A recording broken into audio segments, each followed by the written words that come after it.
Drage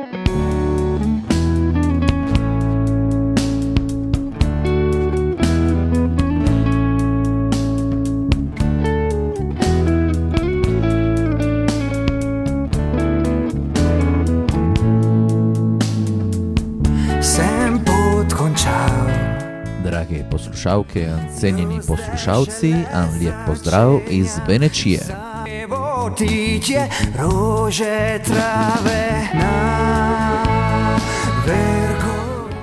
Začnimo našo tedensko oddajo z intervjujem, ki ga je pripravila Marina Černetič. Tel teden se je pogovorila s predsednico paritetnega odbora za slovensko manjšino v Italiji, Jole Namor. Karda zima je za nama, pomlad tuče že na vrata, Jole.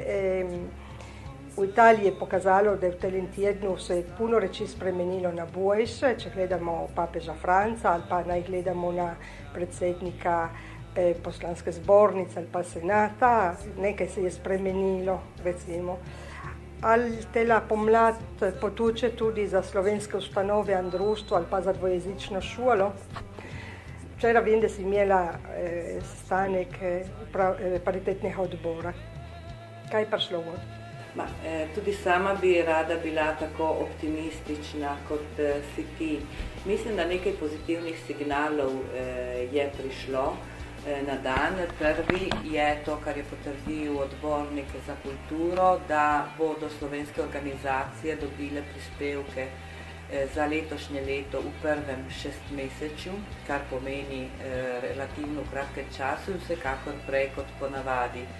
Drugo, kar je pozitivno, je tudi, da je bila podaljšana posvetovalna komisija slovenska do konca leta, kar pomeni, da kljub temu, da pride do deželnih volitev, komisija naj bi normalno delovala in torej poskrbela tudi za porazdelitev sredstev. Kar se tiče špeterske šole, pa smo imeli na audiciji deželnega odbornika Dejano in na izrecno vprašanje o težavah, ki naj bi jih imela špeterska občina v zvezi z obnovo stare šole zaradi zakona o stabilnosti, je deželni odbornik dejal, da glede na naravo finančnega prispevka ta zakon ne bi smel vplivati na delovanje in odločitve špeterske občine. Kar je vsekakor pozitivno, potrebno pa je, da se sama občina nekako angažira in preveri dokončno to njegovo izjavo. V tem smislu sem tudi govorila danes zjutraj s špeterskim županom in sem ga tudi povabila, naj se on poveže čim prej z deželno upravo, da ugotovi, kako stojijo stvari, tako da naj bi se zadeva začela počasi razpletati. Recimo, da komaj začenja pomlad, torej na dobri pot smo, če gledamo na kakšen način. Tudi za prispevke za manjšino, za slovensko manjšino, kako bo za leto 2013. Za leto 2013 v resnici je celotni prispevek manjši, kot bi moral biti. Je pa večji prispevek tisti del prispevka, ki je namenjen slovenskim organizacijam oziroma tistim ustanovam, ki so financiranje po 16. členu zaščitnega zakona. Kar pomeni, da ne samo, da bi morali posamezne ustanove in organizacije dobiti sredstva v kratkem času, ma verjetno je možnost, da dobijo tudi nekaj več, tako da morda na ta način si pomagajo in krijejo stare dolgove, ker vemo, da lansko leto so bile dotacije krčene precej za vse ustanove organizacije in vsi smo trpeli zaradi tega. Drugo, kar je pomembno včerajšnjega sestanka, je to, da je paritetni odbor sprejel kriterije za porazdelitev sredstev krajevnim upravam. Do sedaj so posamezne uprave vlagale projekte na deželo na podlagi deželnega pravilnika, odslej je pa točen seznam prioritet in po prioritetni lestvici navzdol do izčrpanja vseh razpoložljivih sredstev. Na prvem mestu so jezikovna okenca, potem je prevajanje, tolmačenje, so spletne strani, so izobraževanje uslužbencev na jezikovnih okencah in podobno. Tisto, kar je paritetni odbor želel podčrtati, je po eni strani težnja po čim večji kvaliteti ponujenih jezikovnih storitev. Zato so predvideni tudi tečaji na različnih zahtevnostni stopnji in ti tečaji naj bi se zaključili tudi s potrdilom o znanju slovenščine. Drugo, kar je želel, je spodbuditi povezovanje posameznih uprav, kar naj bi prišlo upoštev še posebej za majhne občine. Torej, nagrajeni bojo projekti, ki jih predložijo skupaj 2 ali več uprav, bolj nagrajeni kot tisti, ki jih predstavijo posamezne uprave. In tretjo, kar je tudi smo dali poudarek, je na modernizacijo teh storitev v smislu, da tudi v tem bodo nagrajene tiste uprave, ki bodo stopile tudi na pot uporabe računalniških sistemov. Vemo, da se javna uprava razvija v to smer in smo to upoštevali tudi pri določitvi sredstev oziroma ocenjevanju projektov, ki jih posamezne uprave predložijo za to, da zagotovijo pripadnikom slovenske manjšine pravico, da uporabljajo slovenski jezik v odnosu z javnimi upravami. Nič je nič, a nekaj nijaki, torej kaže, da na kajšni pot se je začelo drugače tudi biti razmišljati tudi za upravne, javne uprave. Gotovo odprto je seveda glavno vprašanje zaščitnega zakona, ki je financiranje zakona, sistemsko financiranje, torej določitev višine sredstev, rokov za izplačilo. To pa zahteva normativne spremembe in na tem bo moral delati novo vladno omizje, ki upamo, da bo imenovano, čim prej bo sestavljena nova vlada.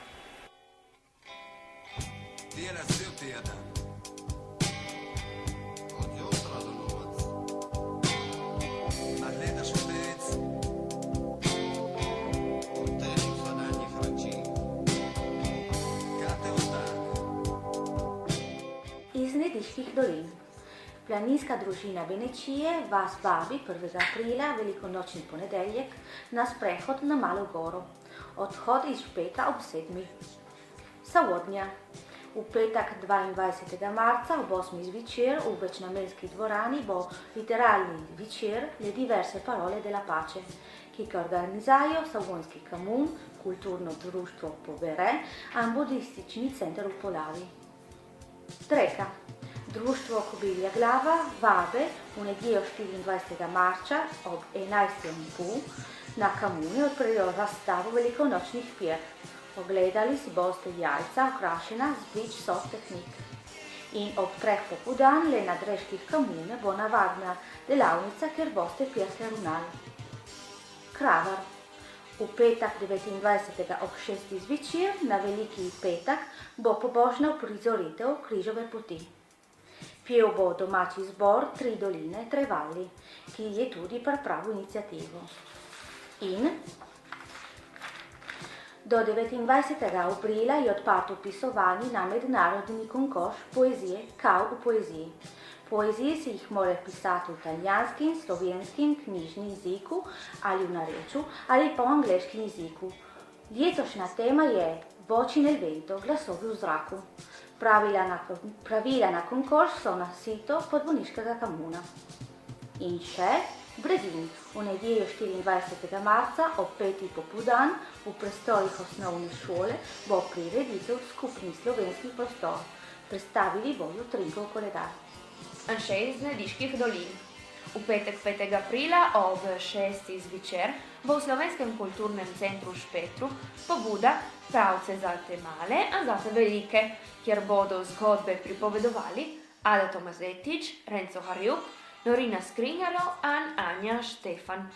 Ob tem bo tudi odprtje razstave vseh knjižnih objav beneških pripovedi, predstavitev diplomskih nalog na temo beneških pripovedi Francesco Cendov, Ilaria Ciccone in Giulia Clisetič ter odprtje razstave ilustracij beneških pripovedi iz nove knjige od Idrije do Nediže, ki so delo Giacinta Jussa. Občinsko prava Sobodnje in kulturno društvo Ivan Trinko iz Čedada razpisujejo natečaj po sledeh Ivana Trinka sulle tracce di Ivan Trinko. Natečaj ima namen razširiti poznavanje monsignorja Ivana Trinka in njegovega dela med mladimi generacijami in se vključuje v sklop praznovanj ob 150-letnici rojstva. Razredi ali skupine, ki želijo sodelovati na natečaju, morajo poslati upisno polo na e-mail naslov kd.ivantrinko@libero.it do 15. aprila. Na velikonočni pandjejah 1. aprila bojo spet odprli Landarsko jamo. Zaprta je bila v zimskih mesecih, da bi v njih napravili potrebne dijala. Te najbolj naravni verski in kulturni monument v Benečiji bo odprt vsako soboto, nedeljo in vsak praznik od 10. do 6. zvečer. Sami misel na čas izbir lepote, izbir življenje, izbir lepote, izbir življenje. Lijepo zdrav iz Terske doline. Tu ne dio Tlipavice, tu barske crkve, ki bo poslušate Jezusovo trpljenje tu našem slovenskem jeziku. Luisa, Roberta, Igor Nuffar, Don Renzo Caligaro, non ti recitate Vangele po Luke, antakole non ti parneste tu dušo, usaca poslušalca, čustva tale važna časa. V telem času, tu Terske doline, to nam plaža pijete besede od nelijepe pjesme, ki jo pojemo za veliko nujť. Pride Bog, storej nas nove, a no storej zraste od krase, zlomljeno ljubezen naših ljudi.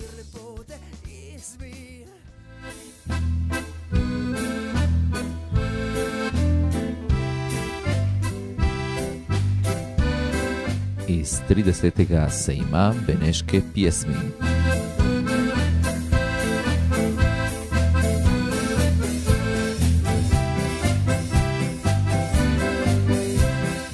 Že 13. se oglašamo v sklopu rubrike, ki je namenjena sejmu beneške pjesmi.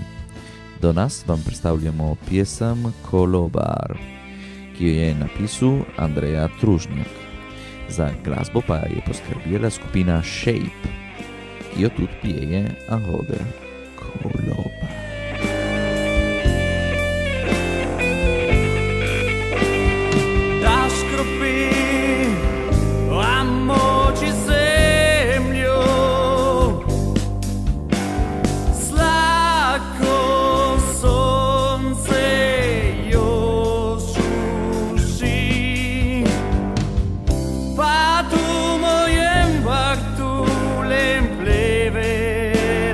Trava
Za danas je vse, se slišimo spet čez teden, a lijep pozdrav iz Benečije.